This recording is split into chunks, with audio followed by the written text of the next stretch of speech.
tsy malandy retsika kilazako azy tsy tantara valamaty izy ty naresaka tsy talany fireny soferireny aneto ny voromanidina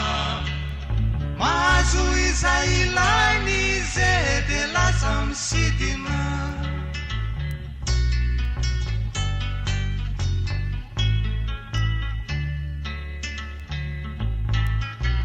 mbola tsy malandy retsika kilazako azy tsy tantara valamaty izy ty naresaka tsy talany fireny soferireny aneto ny voromanidina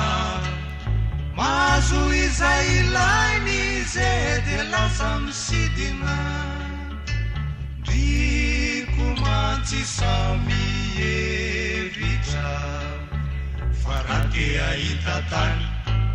ay rozy any alavitrany kanefa tsy manambola tireny soferireny ihany no tsara era mitolo nofinofy an'izany samby tsy mahalala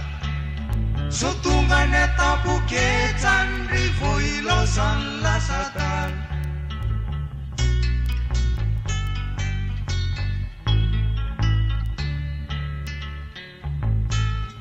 tsy fantatrindriko ngare tsy vereny soferireny mahay mandambolambo amy fomba fihetsika sy fiteny omeniko tondramby retsika saky andefona de adino ny tokatrano ary koa ny vady de tsy tsarona mahina ihany arenao ry madama ao izay aminanana de ny vady eo apelatanana fa sao de mahita angana ka oravan'ireny soferireny mihaja ny tokatrano sao votsitroka izay vo angaina so setroka sapo masy satazana zay vo tonga saina